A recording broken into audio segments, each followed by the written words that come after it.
ये कक्षा 7वीं और आज हम शब्द समूह के लिए एक शब्द यहाँ पढ़ने वाले हैं। शब्द समूह के लिए एक शब्द यहाँ पढ़ने वाले हैं। अब शब्द समूह के लिए एक शब्द, इसका मतलब आपको एक शब्दों का ऐसा समूह दिया जाएगा, यानी एक वाक्य दिया जाएगा और उस वाक्य से आपको उससे ही मिला जुला ऐसा एक शब्द बनाना है। वही शब्द जो जिससे मिलता जुलता हो, उससे सही ढंग से हो और उसी से मिलता जुलता शब्द ही आपको बनाना है। जैसे मैं आपको एक शब्द बताता हूँ, उससे आपको पता चलेगा। जैसे कि जो केवल आधा सूखा है, जो केवल आधा सूखा है, इसका मतलब अध सूखा। जो केवल आधा सूखा है यानी उसका मतलब अध सूखा। या एक वाक्य मैंने बताया आपको और उसका दूसरा शब्द भी बताया। और दूसरा एक वाक्य देख लीजिए, जो पढ़ा लिखा नहीं हो, जो पढ़ा लिखा नहीं हो तो उसे क्या कहेंगे? आप बोल सकते हैं क्या? अनपढ़। क्या कहेंगे?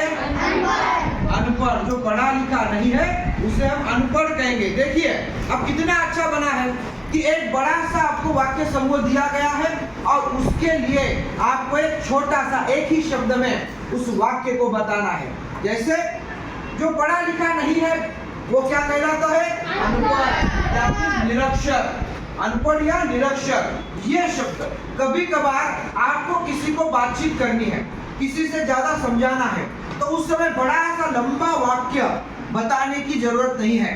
उसके लिए आप छोटा सा एक शब्द जो है वही बताकर उसे समझा सकते हैं।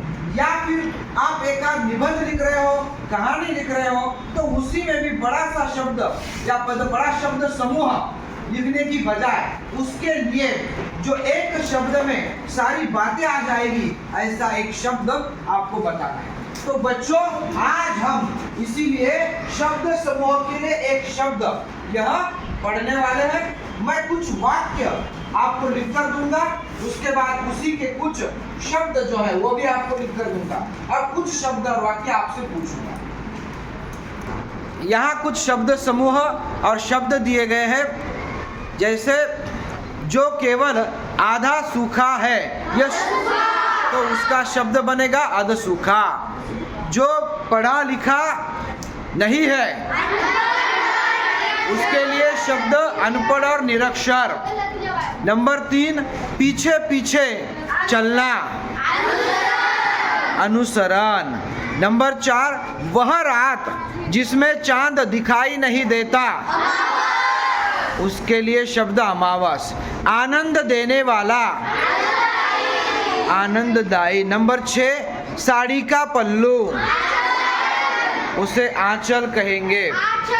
हाँ। नंबर 7 आकाश में 7 रंगों का धनुषकार पट्टा। नंबर 8 गोल और बड़ी बड़ी आंखों वाला पक्षी जिसका ध्यान नहीं एक ही जगह टिका हो, जिसका ध्यान एक ही जगह टिका हो, एकाग्र चित्त।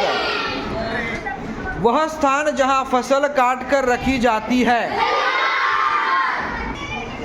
11 नंबर टूटे फूटे मकान का अवशेष क्या होता है? 12 बादलों की टकराने की आवाज क्या कहते हैं? 13 सूर्य से उत्पन्न पिंड, चित्र बनाने का काम, थोड़ा आराम से धीरे से, छिपकर भेद लेने वाला, छोटे बच्चों का ढीला ढीला कुर्ता। 17 नंबर जिसमें दम हो, जंगल में लगने वाली अग्नि, जिसमें आशा नहीं है, पूरे चांद की रात। तो बच्चों अभी मैंने आपको 20 शब्द समूह और उस पे शब्द दिए हैं, तो आपको घर से इसमें और 20 शब्द समूह जोड़ने हैं। यही आपके लिए गृह कार्य होगा।